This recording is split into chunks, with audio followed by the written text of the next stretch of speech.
കോതമംഗലത്ത് അദീന ആൺസുഹൃത്ത് അൻസിലിനെ കൊലപ്പെടുത്തിയത് റെഡ് ബുള്ളിൽ പാരാക്വിറ്റ് കള്ളനാശിനി കലർത്തിയെന്ന സ്ഥിരീകരണം. അദീനയുടെ വീട്ടിൽ നിന്നും എനർജി ഡ്രിങ്കായ റെഡ് ബുള്ളിൻ്റെ ക്യാനുകൾ കണ്ടെത്തി.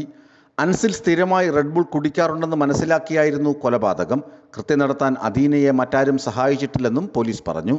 പ്രതി അദീന ഇക്കാര്യങ്ങളെല്ലാം സമ്മതിച്ചു എന്നാണ് വിവരം. കള്ളനാശിനി നൽകിയാണ് അൻസിലിനെ കൊലപ്പെടുത്തിയതെന്ന് പോലീസ് നേരത്തെ തന്നെ കണ്ടെത്തിയിരുന്നു. റെഡ് ബുള്ളിൻ്റെ ക്യാനുകൾ മാത്രമല്ല മറ്റ് നിർണായക തെളിവുകളും അദീനയുടെ വീട്ടിൽ നിന്നും ലഭിച്ചു.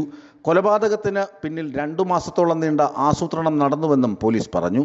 കഴിഞ്ഞ മാസം 30-ാം തീയതിയാണ് കൊലപ്പെടുത്താൻ തീരുമാനിച്ചത്.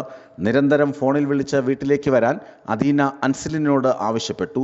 എന്നാൽ വരാൻ പറ്റില്ല എന്ന് പറഞ്ഞ ഒഴിഞ്ഞ അൻസിൽ അദീനയുടെ നമ്പർ ബ്ലോക്ക് ചെയ്തു. ഇതോടെ സുഹൃത്തിനെ വിളിച്ച് അയാൾ മുഖേനയാണ് അൻസിലിനെ വീട്ടിലെത്തിച്ചതെന്നും പോലീസ് കണ്ടെത്തി. തെളിവുകൾ നശിപ്പിക്കാൻ ആരും അദീനയെ സഹായിച്ചിരുന്നില്ല.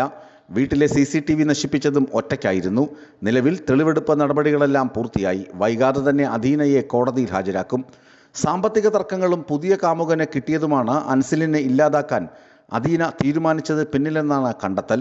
കോളേജ് പഠനകാലത്ത് തന്നെ പ്രണയം ഹോബിയാക്കിയ അദീനയ്ക്ക് നിരവധി യുവാക്കളുമായി അടുപ്പമുണ്ട്. ഇക്കാര്യം ബന്ധുക്കൾ സ്ഥിരീകരിക്കുന്നുണ്ട്. കോളേജ് പഠനകാലത്ത് കാമുകൻ ബ്ലേഡ് കൊണ്ട് ആക്രമിച്ചെന്ന് കാട്ടി ഇവർ പോലീസിൽ പരാതിയും നൽകിയിരുന്നു. ന്യൂസ് ഡെസ്ക് വിസ്മയ ന്യൂസ്.